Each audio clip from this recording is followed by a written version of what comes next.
in small businesses for more than 25 years. Wendy is the author of several published articles as well as a local and national speaker on such topics as tax planning, business strategies, technology, and workplace productivity. She is an active member of AFWA, the AICPA, Wisconsin CPA, and NATP. She and her husband have been married for more than 28 years and have 4 children. With that, I will hand it over to Wendy to give us her presentation. Thanks, Emily. Thanks everyone for joining us today. I'm happy to have you here, and this is a fun topic for me. Incorporating processes and checklists into your workflow is a great way to improve your productivity, reduce errors, and reduce your stress. So as Emily had said, I am the managing partner of Small Office Solutions. We're a 20-year-old CPA firm. We have 5 here in our office. I've been a Milwaukee chapter AFWA member since 2001, and now I am a lifetime member. So if you are not a lifetime member of AFWA, I highly recommend it. And I specialize in tax, accounting, and financial planning for small businesses and their owners. I have a deep quest for ever increasing productivity in my line of work. And you might think it's my competitive nature that wants me to always be better and find the faster way to do something, but it's actually because I'm lazy and I get easily bored. So I always want to do what I need to do in the most efficient way possible so I can be done with it and move on to the next thing.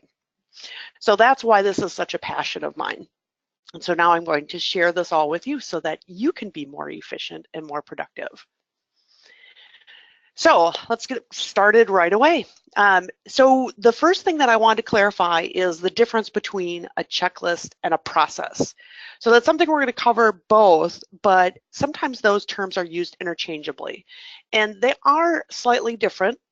A checklist is more of a passive reminder of what needs to be done. It usually is a listing of items that may or may not need to be done in a specific order. They're very helpful for things that you just do over and over again, that don't need a lot of decision making, but they usually have a specific event that starts the ball rolling. So something happens that makes this item start to go through the checklist.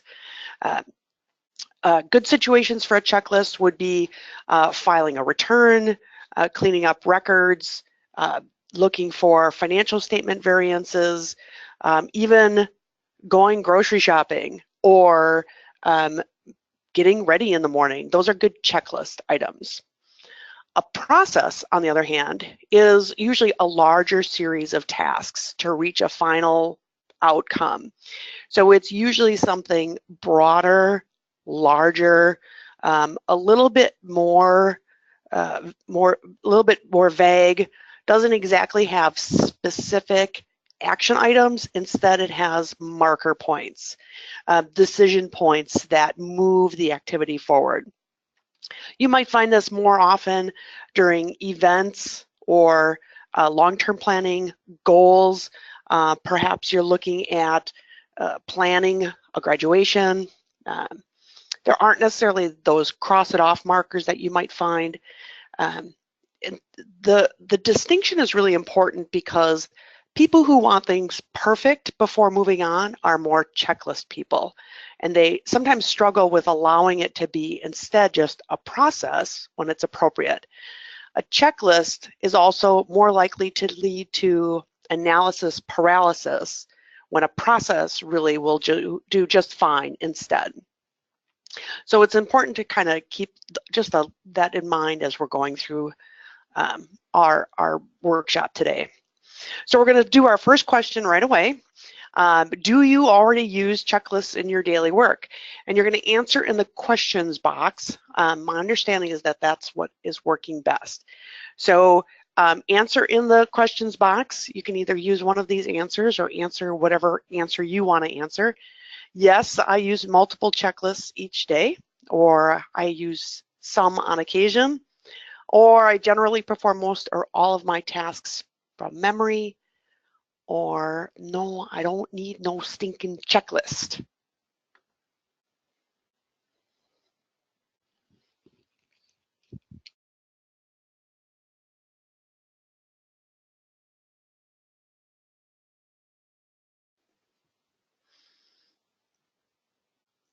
Okay, so just about everybody has answered, and most of you use checklists on occasion. So hopefully today we're going to encourage you to use them more frequently. You'll see the benefits and be like, oh yeah, this is great. I don't know why I didn't do this more often. All right, so why a checklist? Checklists are very beneficial for a variety of reasons. They help us be more organized. They assure we don't skip any steps in our process. They allow you to schedule activities, schedule events, not let anything fall between the cracks. You can get more done more quickly with a checklist because it helps keep all the steps straight in your mind. Checklists are motivating. They motivate us to take action and complete tasks. Since checklists can make us more successful, it's actually a vicious circle or a virtuous circle where we're motivated to accomplish more because of the positive results. So I know I've heard lots of people say, oh, I just love crossing things off a checklist. But the studies actually show that you get a shot of dopamine when you cross something off a list. So it isn't your imagination that it feels good. It really does feel good. So it's motivating to have a checklist. A checklist is also helps you be more productive, of course. By having a checklist, you can complete repetitive tasks more quickly and efficiently with fewer mistakes. So that way it gives you more time in the day to do other things. It gives you fewer fire drills because you've covered everything. You're overall just more productive and you're able to accomplish more each day because you're not thinking about so much what you need to do, you're just moving on to the next thing. Checklists also allow you to be more creative. They allow you to master the repetitive tasks and use instead your brain power for more creative activities. Since the checklist means fewer fire drills and less stress, you not only have more time to be creative, you also can think more clearly. Delegation. If you ever wanted to delegate something to someone, a checklist is a best practice to do that, because by breaking down the tasks into specific tasks, checklists give us more confidence when we delegate. And when we're more comfortable that the tasks are done correctly, we're more likely to delegate. And then, of course, we become more productive because we're doing those things best suited for us.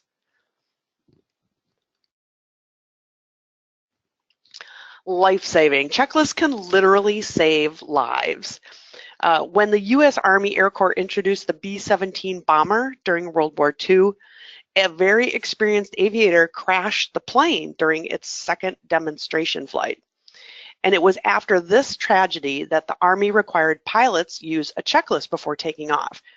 And it's this same type of checklist that we see pilots use today that helps to avoid crashes. The last thing you want to do is get onto that plane and then you're up in the air at 30,000 feet and all of a sudden the pilot goes, uh-oh, I forgot to. So you want to make sure that they go through their checklist as they're looking at all those dials before the plane takes off. Checklists also reduce deaths in hospitals. When checklists have been implemented for use by surgical teams, deaths dropped 47%. Similar results have been seen when checklists are required for doctors inserting central lines. The insertion of central lines is a key source of infections, and checklists have been shown to greatly reduce these infections. It was also noted that doctors would skip a step on the checklist 25% of the time. So what they did was assure a nurse also confirmed that the checklist was being followed by the doctor, and that way it reduced those mistakes. Because of course, checklists are only as useful as our ability to complete and to actually do every step. Excellence and consistency. Checklists allow us to be more effective at taking care of our customers, our family, and our own personal lives. So by helping to assure that you provide superior customer service or do a superior job in with whatever job you have, we can achieve excellence in the eyes of our customer, or in the eyes of our boss, or in the eyes of our coworkers. That excellence is a big differentiator for brand equality. McDonald's is an excellent example of this. When McDonald's went to their franchise and to their efficiency mode, checklists were really the way that they went to ensure that the hamburger you had in San Diego was the same hamburger you had in New York. And so it really distinguished them as a unique brand and helped them take off because of that consistency. And they did that through checklists. So what we're going to do now is we're going to watch a little short video. It's a TED Talk video. If anybody has ever watched TED Talks before, they're on different topics. We're just going to watch a little snippet. Atul Gawande wrote a book called The Checklist Manifesto. And so we're going to watch a little snippet where he talks about checklists. And I think you're going to find this pretty interesting. So let me switch to this here.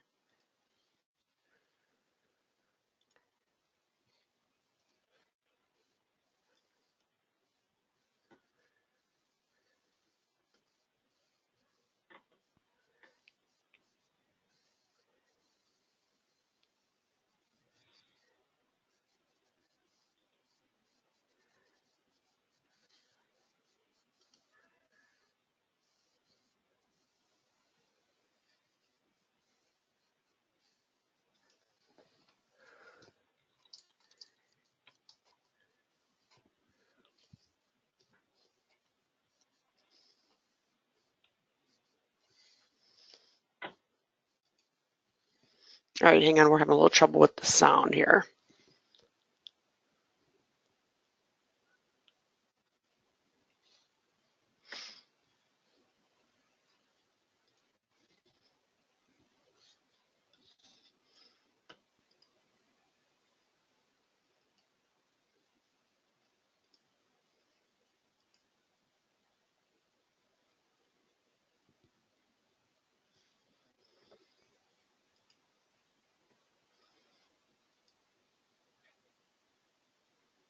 I'm not sure how to get the sound to go on here.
Okay, so can everyone hear me now? Sorry about that. Okay, so the checklists, I think this is where we left off. The checklists for surgery were a way to reduce the errors even in a very technical situation. If you have a chance, Google this TED Talk. It's a YouTube video, and it is a great option. It's a great way to see how efficient a checklist can be for a surgical team.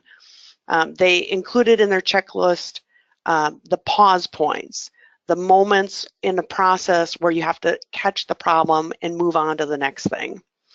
So they included the pause points in the checklist before the anesthesia, before the knife hits the skin, before the patient leaves the room. They included things like having people introduce themselves, because sometimes they were just getting together in the room at that very first time. And they implemented this checklist in 8 hospitals around the world, in places from rural Tanzania to the University of Washington in Seattle. And they found that after they'd adopted it, the complication rate fell 35% in every hospital, and death rates fell 47%. So this was bigger than a drug. So checklists, even in the complicated world of surgery, have their benefits. And if you've ever checked into a hospital, you know they're always asking you, can I see your bracelet? Can I see your band? What's your name? What's your date of birth? They're always running through that. And that's part of the reason, is to reduce those errors. So a checklist really gets everybody on the same page, especially on a team situation that you might think so-and-so is doing it. They may think you're doing it. If you're married, you may think your spouse is doing it. Your spouse may think you're doing it. So it really is a way to make sure that everyone is following every step that's necessary. It also allows you to focus on the tasks instead of committing that activity to your brain's RAM. And so just like a computer, your brain can only hold a few things at a time. Once you've got too much in your brain, you're not thinking as clearly. Some of you may have heard me talk about how your brain isn't smart. Your brain doesn't have a brain. If you've ever walked into a room and forgotten why you went there, or you get home from the store and you think, oh, shoot, I forgot to get X. You want your brain to remember something, but your RAM was probably full. So your brain's RAM can only hold a few things at a time, and when you add one too many things to it, something falls out. And you don't pick what you're going to forget. It just jumps out. And a checklist allows you to be your most productive. Your head down, nose to the grindstone, get her done mode. So that's the reason why at times you can focus on a task at hand and just plow through it and get it knocked off without thinking a second glance about it. So how do we do this? What checklists and processes should I actually document? What should I get started with? Well, something you do routinely. So a document you file, an email you send, a review you perform, something that you do on a regular basis. You do it over and over again, whether that's daily, weekly, monthly. So as we're kind of going through some of these triggers, I suggest you take a piece of paper and just kind of jot down some thoughts about what could you start a checklist with? What else could you write down a process for that you're not currently doing? So something you do routinely. Another good option to start a checklist or process on paper is for something that you want to delegate. Answering the phone, responding to emails, troubleshooting a password reset, onboarding a new staff member, something that you may not be the best person to handle it. And keep in mind that delegate does not mean pass it down to somebody below you, like an admin person or a staff person. Delegate just means giving it to somebody else, passing it on to somebody who's perhaps their skill set is more appropriate, their job position or their title or their professionalism is better handling that than yours. I delegate all the auto repairs to my husband. He's just better at it. Something else that you should document, or a place that you could start to write down checklists, would be a problem that you see repeatedly. So something happens regularly, an issue that comes up. The internet is down. So what's the process to troubleshoot that? An email that you get that says, I don't understand this, or I'm having trouble with this, or a question that you receive. What can I deduct? What are the things I should know about starting a new business? Sometimes it's something that is a problem you might see repeatedly, even though it's infrequent. Again, the internet going down, the phone system going down, or a problem with an expense reimbursement, something that happens regularly.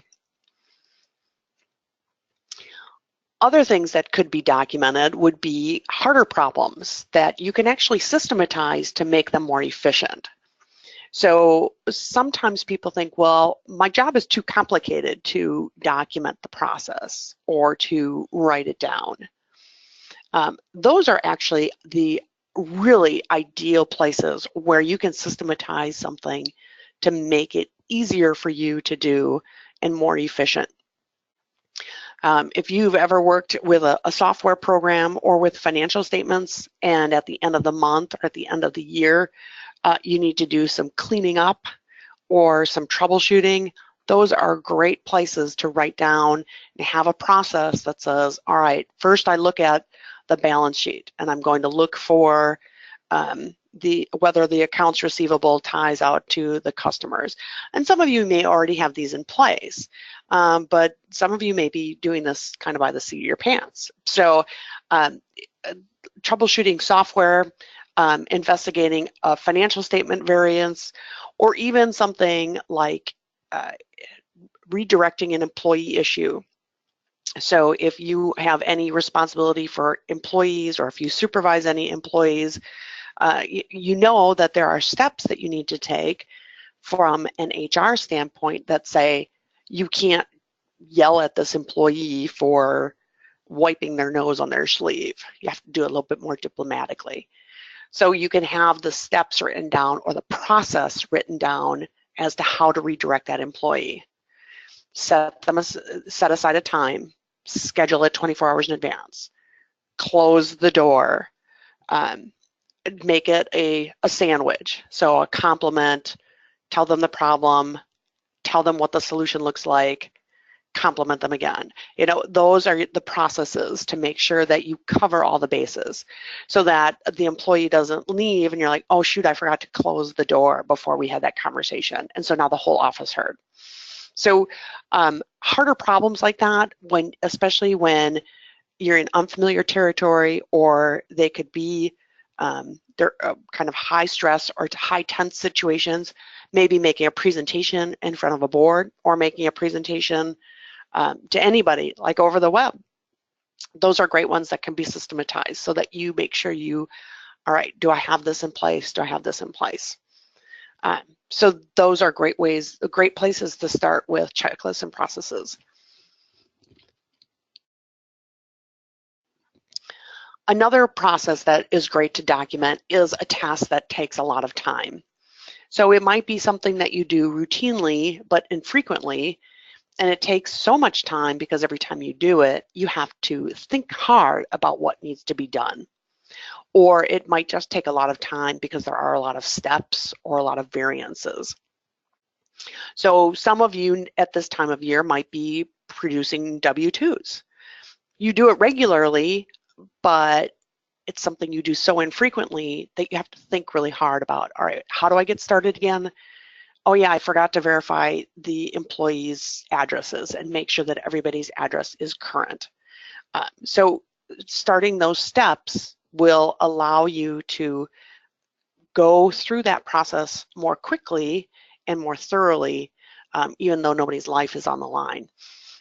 But a task that takes a lot of time, because usually that means there are a lot of steps. And it doesn't have to be something that doesn't have any variances to it. Variance is actually a good thing, because in the checklist or in the process, you can say, if this is the situation, then this. If the employee's address has changed, then correct it. If the employee is only part-time, then you don't need to make sure that they have 24 hours notice, or you have to make sure that they have 48 hours notice. So those pieces in there help keep you on task and going in the right direction. So as we talked before, checklists and processes are a little bit different. Processes have kind of different areas. And again, this is to help you kind of think about the different areas in your life where checklists and processes could be helpful. There are a lot of different types of processes. And if you think about your entire home or work life as just a series of processes, you will be able to see a lot of areas where these can be incorporated. Home processes go almost unnoticed. You might have a get ready to leave for work in the morning process, or a go grocery shopping process. You get up, you brush your teeth, then you eat breakfast, then you get dressed, then you get your bag together, and you pack your lunch. You've got your process. And if for some reason you get distracted, if this ever happened to you, you get a phone call, and now all of a sudden you've kind of got off kilter and your process has gotten interrupted. And so now you go to work and you forgot to make your lunch because you got this phone call.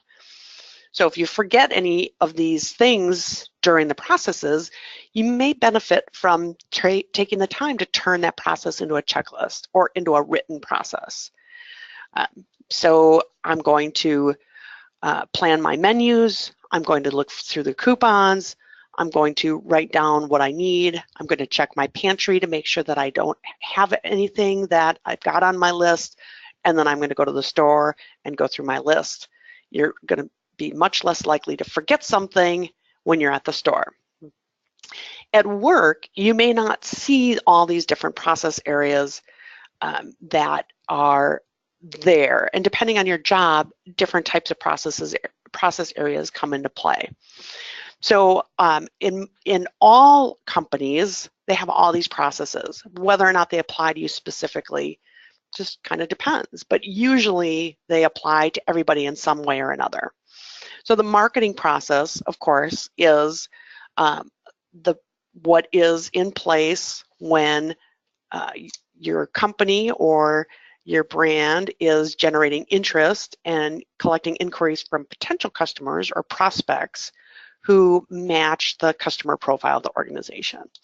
So really you're marketing more broadly. You're seeking out or collecting people to potentially be customers. It's like a billboard. And even when you are out and about, and if you're not necessarily in marketing in your company, you still are marketing. You're at Thanksgiving or Christmas or at a party, and someone asks you, oh, well, where do you work? Oh, well, what do you do? And now all of a sudden you become part of that marketing process. And you may already have a process in place. So when someone asks you what you do, you may have your 30, 60, 90-second elevator speech where you say what you do. And that's your rote response. And if somebody says, oh, well, I'm so looking for such and such, you may already have your process where you say, well, that would be great. Let me give you my business card, or let me, or here, call so-and-so on Monday morning, and they'll be able to help you. So you've already got your process in place. Another process that happens is, of course, the sales process. So now someone has made the intent to become a customer. You're moving on from a marketing your product and somebody is in the process of buying. You're converting those people who are going to make at least one transaction. So again, where you fall in any of these processes are different areas that you can write things down. The fulfillment process, of course, then is delivering the product or service to the customer after the purchase. How is the order delivered? How is the sale delivered? How is the service delivered? How does it get from point A to point B? How is the customer satisfied with what they've received? Then there's the relationship management process. So the customer is already there, and now we're going to strengthen that relationship. So this is kind of the marketing part that is not the billboard. This is the social media. This is the targeted newsletter. This is the follow-up survey to make sure that the customer is happy. You know, at some point, something gets triggered, an action happens, the sale is made, 6 hours later, the survey goes out. Then the survey comes back, and somebody should be looking at it. So there's these steps that happen, and what that process is depends on, of course, the individual situation. But these are all areas that by writing them down, you can avoid missing key things, such as, oh, we sent out these surveys, but nobody really looks at them. And lastly, the area that probably most of you are involved in some way or another is the operations process. So these are the underlying processes by which the business runs, of course. So it includes accounting, risk management, IT, hiring, recruitment, the general running of the business. So when you think about all these different processes in the business, whether it's your own business or somebody that you work for, these processes go through, and how they touch your desk is going to vary, but it's helpful to have some of these processes written down. So especially when they are rarities that you might get a sales inquiry, or you may be called on to provide a service, whether it's even an internal service to somebody else in your company or an external service to a client. How you handle that can actually be less stressful if you've got a written process in place. So, next question. Have you thought of any areas based on our discussion where it might be helpful to use a checklist or a process? So now you can look at this list that you started and answer in the questions box. Yes, I've thought of several areas and I can hardly wait to get started. Yes, I've had a few new come to mind. Perhaps I'm not quite sure where I can apply this just yet. Or, nope, I'm only here for the CPE.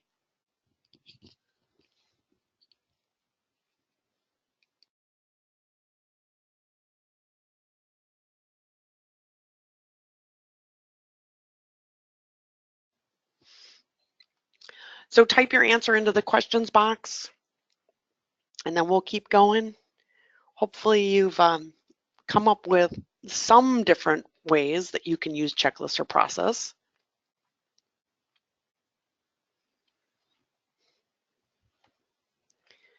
Okay, so keys to a useful checklist. So now you want to get started, well, there's some key components we want to make sure that we cover. Boeing's Daniel Borman, a checklist expert, says that a useful checklist encompasses 4 things. A clear pause point, and that's something that indicates a move from one step to the next, or a transition, something that has, you've made it to this point, you could cross it off on the checklist, you can go on to the next thing. There's a definitive done.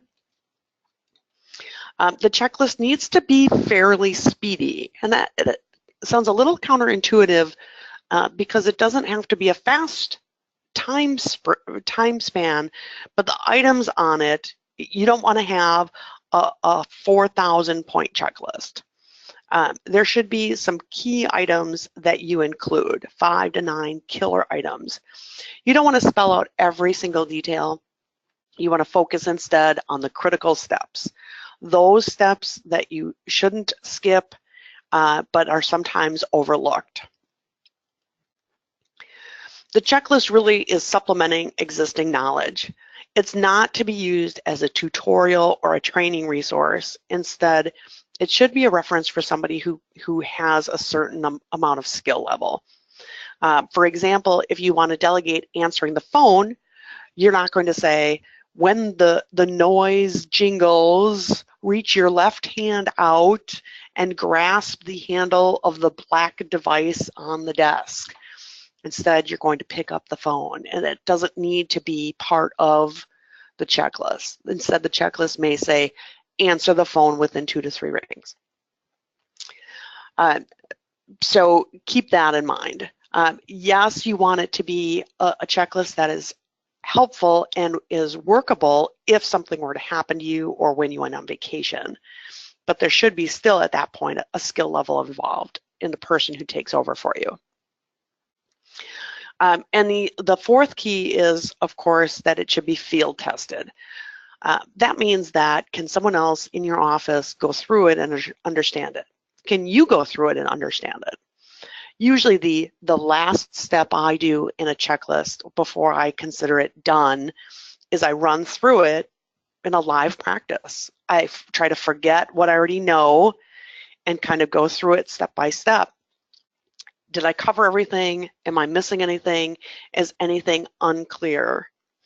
And then use that checklist. Use it every time you're doing that thing or that process, because you know as well as I do that websites change, software changes,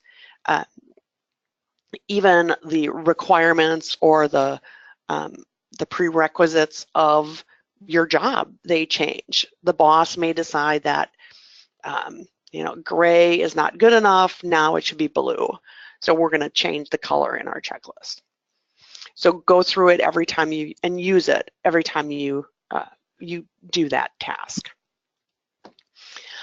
Your checklist should also include communication prompts. So when they're used as part of a team project, you should include points in there where you check in with the other members of your team, or when to check in, or how to check in, or what needs to be communicated.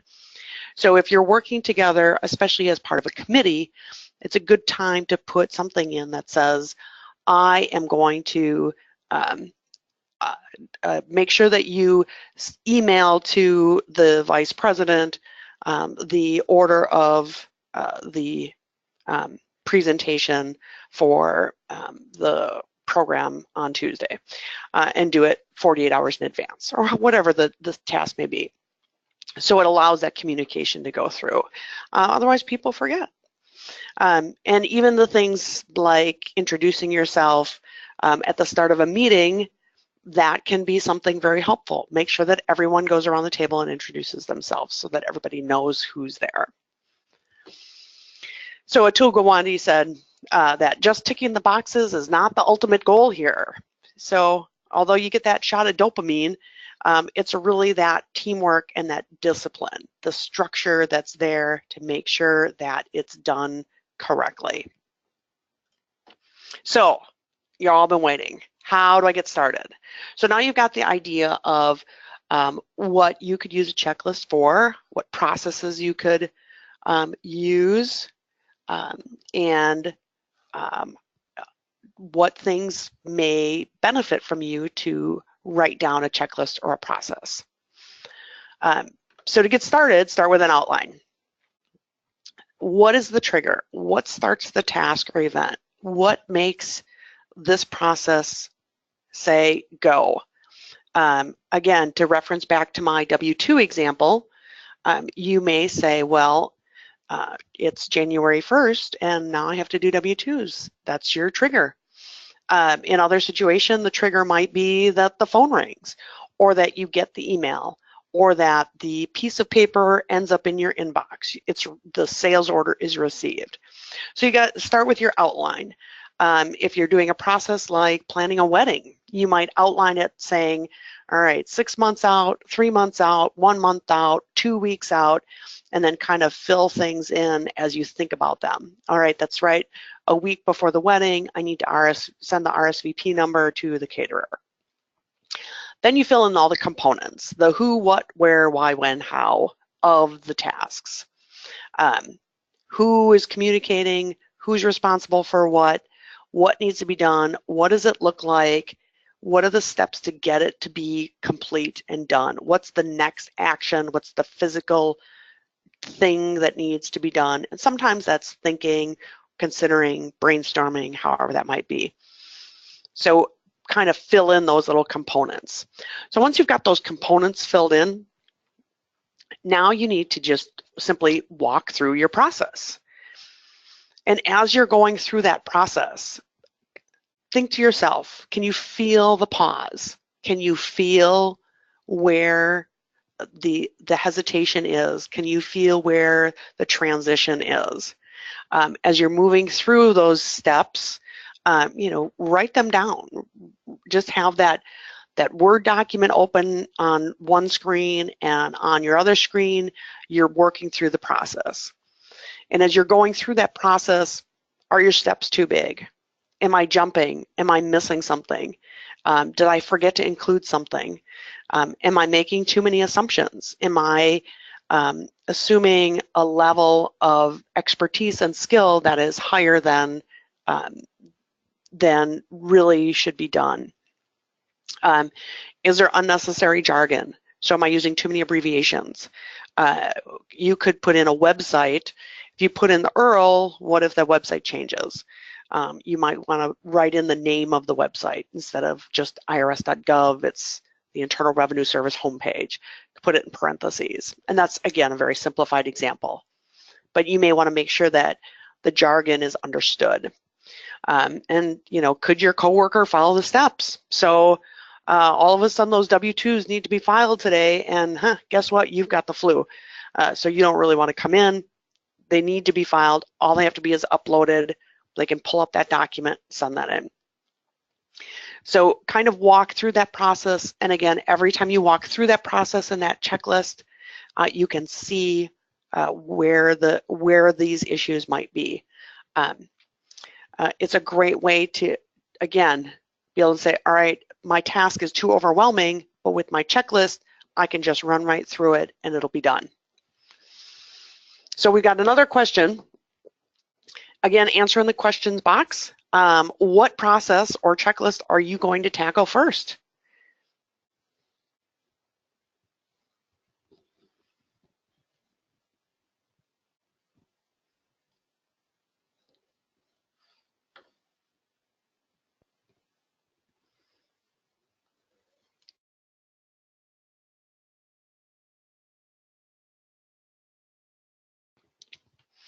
See, a lot of people are answering payroll.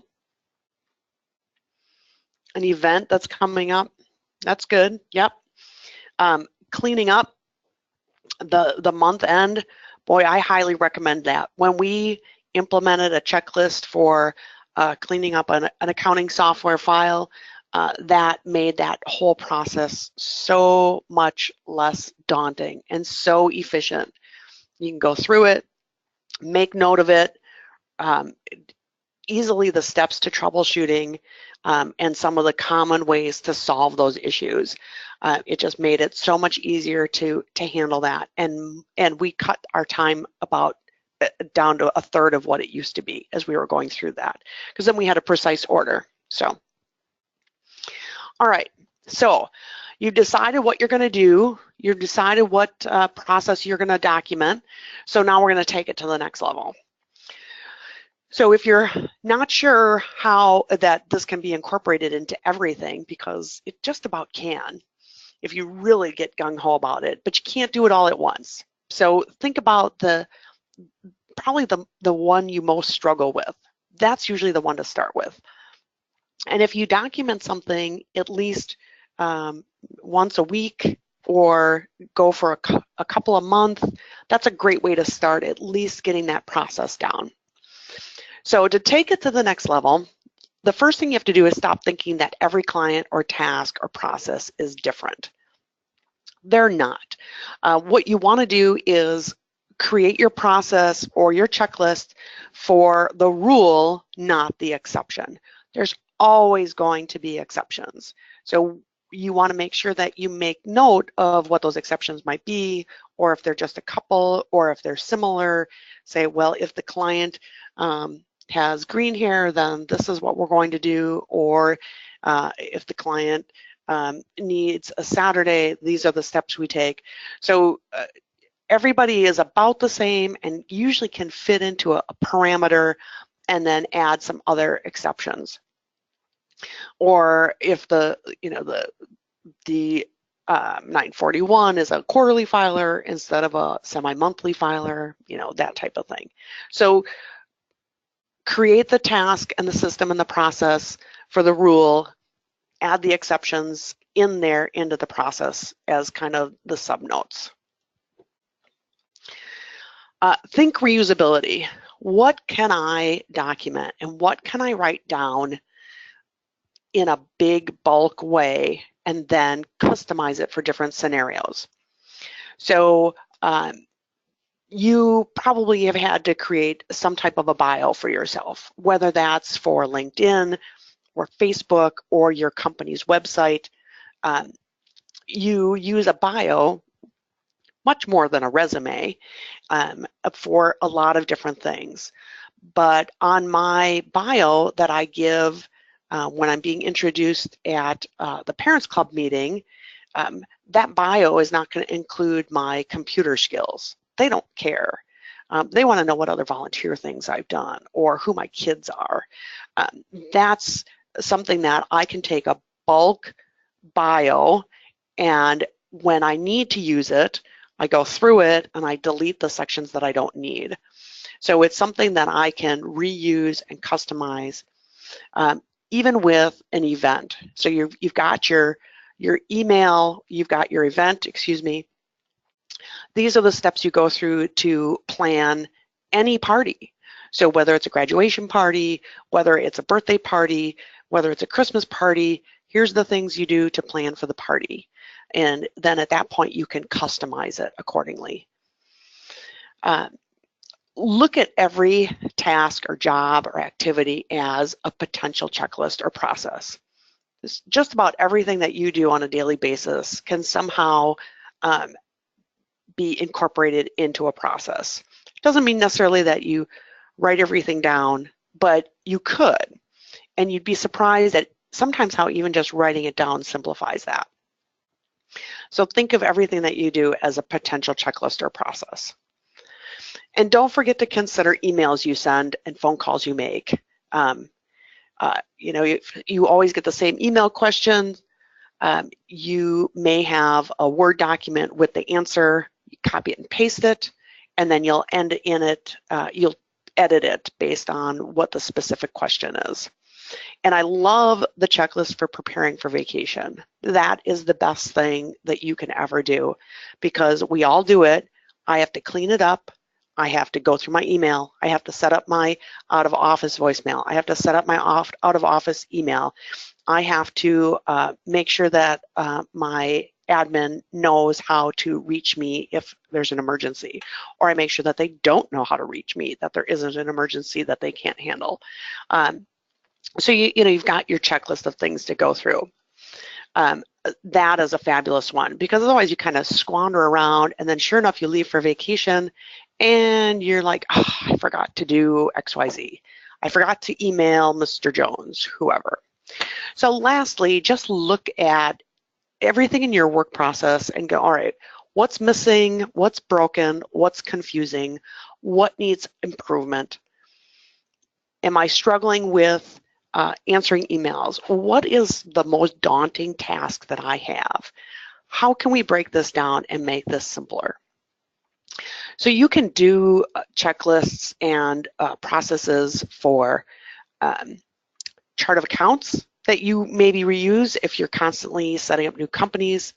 For FAQs, maybe you get a lot of questions, whether they're from employees or from clients or from your boss who keeps asking you the same question over and over again, a proposal that you send out, bringing on a new client, anything that you want to delegate, or anything that even the company needs to standardize. The financial statements all look like this. The company's emails all look like this. When we have a vacation or a 3-day weekend coming up, what is the process to get the office set so that everybody's ready for the 3-day weekend? Infrequent tasks are ideal for checklists, simply because they are things that you then would otherwise have to think about repeatedly, and you got to think really hard about that, whether or not you're covering everything and you're doing everything. I know there's one more thing I'm forgetting. What is it? What is it? What is it? How many times have we said that to ourselves? So with that in mind, I'm going to open it up. Does anybody have any questions?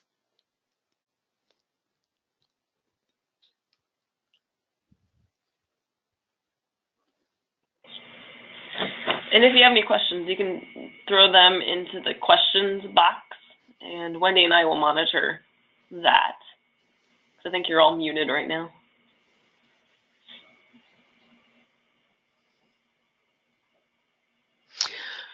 All right, so you can always send me an email if you have any questions, or if you're looking for other examples.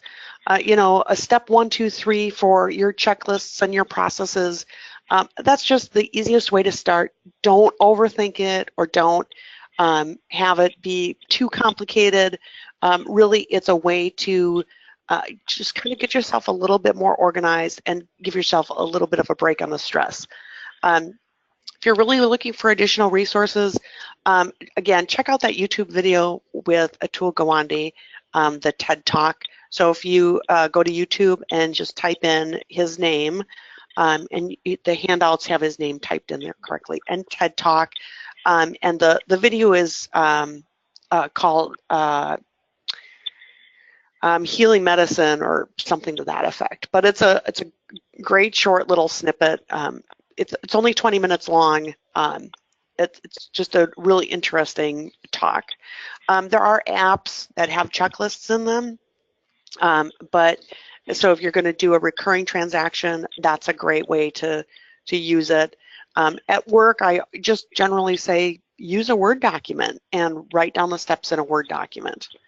There are some great software options out there, especially if you're looking for some project management. So you've got a team that's kind of going through some checklists or a process. Trello and Slack are really the most common ones. So it's kind of a scaled down project management. You may want to try that even in your AFWA chapters or in other volunteer organizations you might be, if you've got a lot of people working on something like an anniversary party. So your chapter's having its 50th anniversary, and so now you want to do something. So it kind of helps keep track of things. Jolt was just brought to my attention, so that's not in your handout, but that's fairly new and gotten some good reviews. Smartsheet is a good way to kind of keep things all in one place for tracking projects and processes with documents and things like that. And just Google and YouTube the question of checklists and processes. And of course, just like any Google search, lots of things pop up. So any last minute questions? Well, I hope you all enjoyed this, and I hope this was helpful. I'd love to hear from you and find out what checklists and processes you incorporated and how much less stress it's caused in your life. So I'm so glad you all attended today. I'm sorry about the audio issue, and I hope that you can come to these again. Debbie, you have some other ones coming up? We do have another webinar that is scheduled right now for February 8th, and it is titled Finding Your Passion and Making Room for Your Passion in Your Busy Schedule. So there'll be more information and the registration coming out for that soon.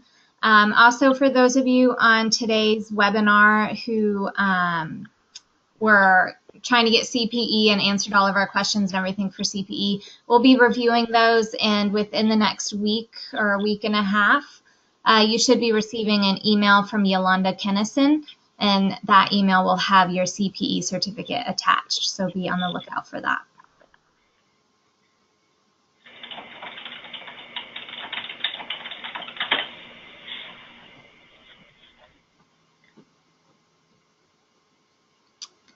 Otherwise, thank you, Wendy, and I think that concludes our webinar today. So we'll all hang on a little bit longer in case there's any last-minute questions come in, but otherwise, thank you all for attending, and a big thank you to Wendy. Thank you, everyone. Thanks for coming.